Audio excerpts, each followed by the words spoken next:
Welcome to my channel. You're watching English Study with Shweta Chauhan. Hey everyone, आज की इस video में हम सीखने जा रहे हैं कुछ डेली यूज इंग्लिश फ्रेजेस। तो अगर आप सीखना चाहते हैं कंटिन्यू वॉचिंग दिस वीडियो। हमारा पहला फ्रेज है कीप एन आई ऑन। इसका अर्थ होता है नज़र रखना या फिर ध्यान रखना। Keep an eye on. For example, could you keep an eye on my suitcase for a moment? क्या आप एक पल के लिए मेरे सूटकेस पर नज़र रखेंगे?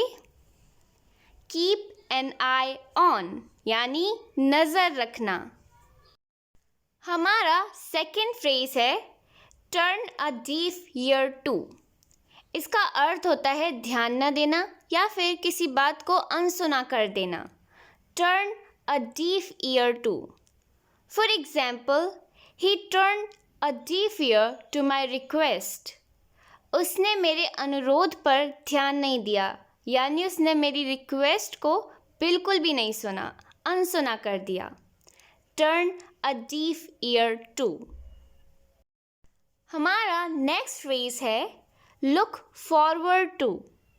इसका अर्थ होता है उत्सुकता से प्रतीक्षा करना। ठीक है, किसी एक्साइटमेंट के साथ वेट करना। For example, I am looking forward to seeing you again. मैं आपसे दोबारा मिलने की बेसब्री से प्रतीक्षा कर रहा हूँ। I am looking forward to seeing you again. Look forward. हमारा नेक्स्ट फ्रेज है अगेन एंड अगेन। इसका अर्थ होता है बार बार। Again and again. For example, we shouldn't commit the same mistake again and again. हमें एक ही गलती बार बार नहीं दोहरानी चाहिए। ठीक है, अगेन एंड अगेन यानी बार बार। Next, like a fish out of water. इसका अर्थ होता है बेचैन या फिर असामान्य। जैसे पानी से निकलने के बाद मछली बहुत बेचैन रहती है, तब हम इस फ्रेज़ का यूज़ करेंगे जब हमें बहुत ज़्यादा बेचैनी होती है, व्याकुलता होती है। Like a fish out of water. For example, after she left I felt like a fish out of water. उसके जाने के बाद मुझे बहुत बेचैनी हुई। I felt like a fish out of water. हमारा अगला फ्रेज है in the first place. इसका अर्थ होता है सबसे पहले। in the first place. जैसे सबसे पहले हमें यह तय करना चाहिए कि हमें क्या पढ़ना चाहिए। In the first place, we should decide what should we read. In the first place यानी कुछ भी काम शुरू करने से पहले हमें यह तय करना चाहिए कि हमें क्या पढ़ना चाहिए, क्या पढ़ना है। In the first place यानी सबसे पहले। हमारा नेक्स्ट फ्रेज है इंस्टीड ऑफ। इंस्टीड ऑफ का अर्थ होता है के बजाय या फिर के स्थान पर। For example, I would like to make friends instead of enemies. यानी मैं दुश्मनों के बजाय दोस्त बनाना चाहूँगा। I would like to make friends instead of. Instead of यानी के बजाय या फिर के स्थान पर।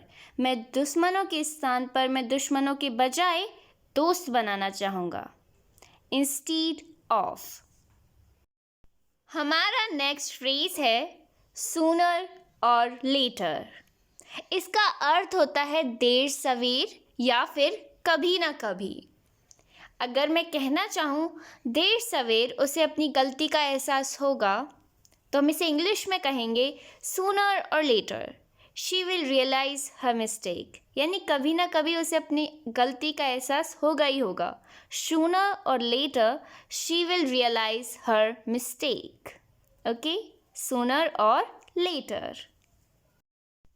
Next, round the clock.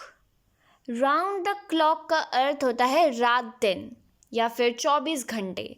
जैसे अभी हम कहना चाहते हो कि उसने परीक्षा पास करने के लिए 24 घंटे पढ़ाई की या बहुत रात दिन मेहनत की, ठीक है, तो हम कह सकते हैं he studied round the clock to pass the exam. Round the clock यानी रात दिन मेहनत करना, 24 घंटे पढ़ना।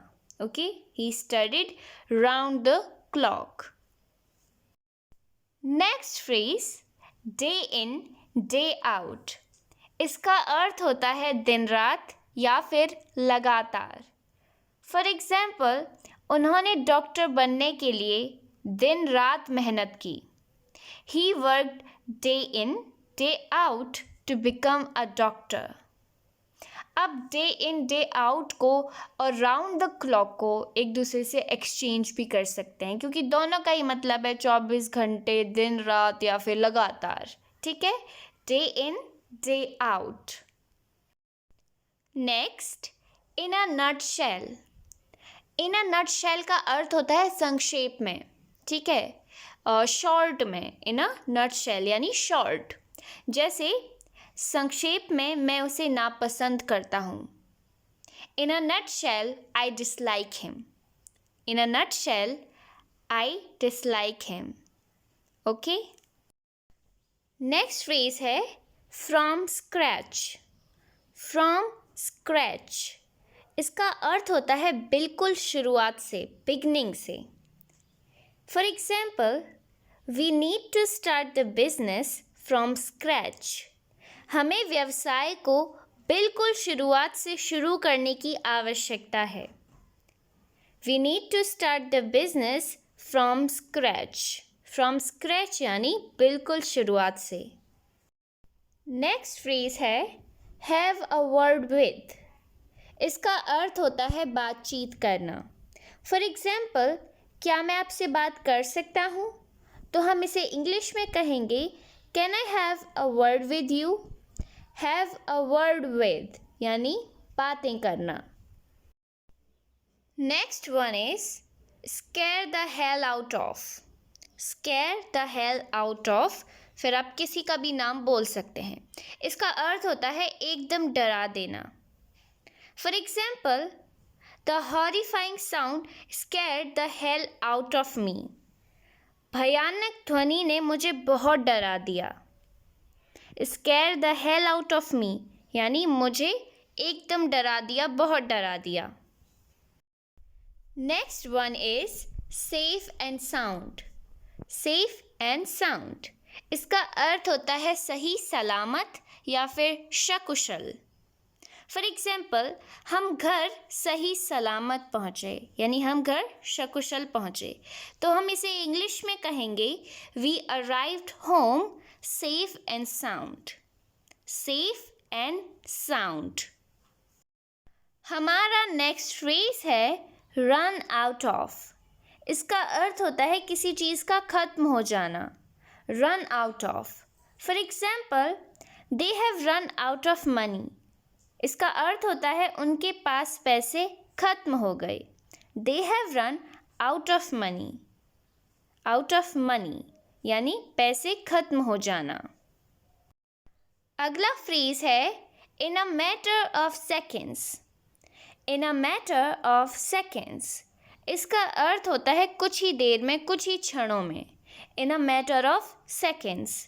For example, 5 employees were fired in the matter of seconds. 5 कर्मचारियों को कुछ ही सेकंड में निकाल दिया गया, कुछ ही देर में निकाल दिया गया। 5 employees were fired in the matter of seconds. So far. So far का हम यूज़ करते हैं जब हम कहना चाहते हो अब तक। अब तक, so far। जैसे अब तक मैंने एक अध्याय पूरा कर लिया। So far I have completed 1 chapter. So far यानी अब तक। So far I have completed 1 chapter. Well, this is the end of the video. If you liked, then hit the like button and subscribe my channel for more informative and interesting video like this.